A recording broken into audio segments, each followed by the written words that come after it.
देखिए, बड़ी बेहद शर्मनाक और दर्दनाक घटना है ये। देश की राजधानी के अंदर भी वो जिहादियों का आतंक संपूर्ण देश में जो कर रहे थे वो अब दिल्ली में भी दिखने लगा। और अब ऐसे लगना लगा है कि जैसे जो शरणार्थियों की जो शरणगाह बनी थी वो आतंकियों की पनाहगार वो बस्तियां बन गई हैं। अब उनको ध्वस्त करने की अविलंब आवश्यकता है। क्योंकि देखिए, ये जो कल जहांगीरपुरी के अंदर हुआ वो स्पष्ट तौर पर देखने में आया कि सुनियोजित तरीके से मस्जिद से निकले थे, तलवार लहराते हुए, और हथियार साथ में थे, और उन्होंने वास्तव में घातक हमला किया, सुनियोजित तरीके से हमला किया। और शासन प्रशासन सारा मूक दर्शक होते देखता रहा। अब दिल्ली को दहलाने की जो कोशिश बांग्लादेशी और रोहिंग्या घुसपैठी कर रहे हैं, और जिसको कि एक राजसत्ता जो है प्रश्रय और समर्थन दे रही है, ये बेहद दुर्भाग्यपूर्ण है। मुझे लगता है कि अविलंब इन बस्तियों को, देशद्रोहियों की बस्ती को, दंगाइयों की बस्ती को ध्वस्त करने की आवश्यकता है, और कुछ राज्य सरकारों से भी कुछ सीखने की आवश्यकता है दिल्ली को भी। सर, आप राजसत्ता की वो प्रश्रय दे रही है। अरविंद केजरीवाल का ये कहना है कि उन्होंने अपील की है कि सभी समुदाय जो है वो शांति बनाए रखें, जिससे कि देश का विकास न रुके। बहुत सारी बातें उन्होंने कही। क्या कहना है आपका? एक तरफ अपील और दूसरी तरफ कर्म, कथनी और करनी का जो अंतर है इनका, वही दिल्ली को जलाने को मजबूर है। उसी के कारण दिल्ली जल रही है। आप देखिए कि किस तरह से रोहिंग्याओं को इन्होंने समर्थन दिया, बस्ती को मैं तो कहता हूं कि जलवाया कुछ लोगों से, और फिर उनको फ्री में मुआवजे बांटे। दिल्ली के टैक्सपेयर्स की मनी को इन जिहादियों और आतंकवादियों के ऊपर लुटाना और क्या शोभा देता है?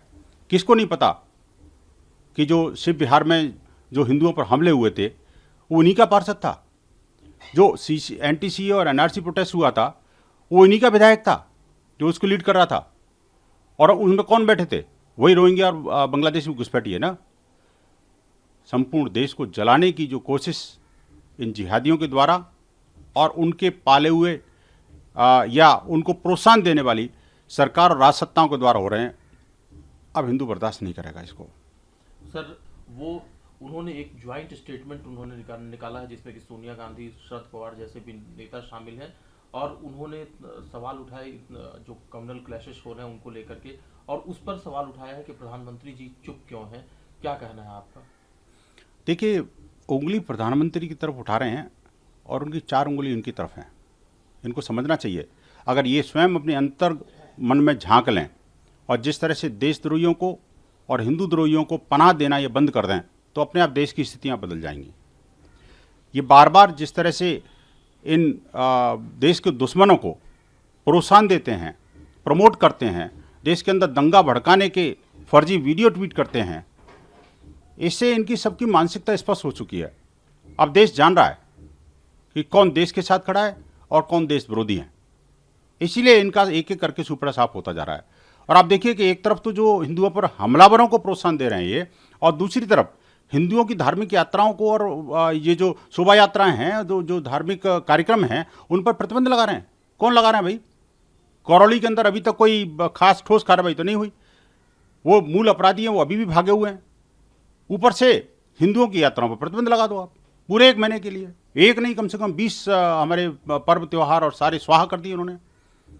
आखिर हिंदू कब तक बर्दाश्त करेगा इनको? बजाय प्रधानमंत्री को लिखने के, विपक्ष को अपने अंतर्मन में झांकना चाहिए और उनको कोशिश करनी चाहिए कि हिंदू अब 2 दर्जे का नागरिक नहीं बन सकता। बहुत हो चुका।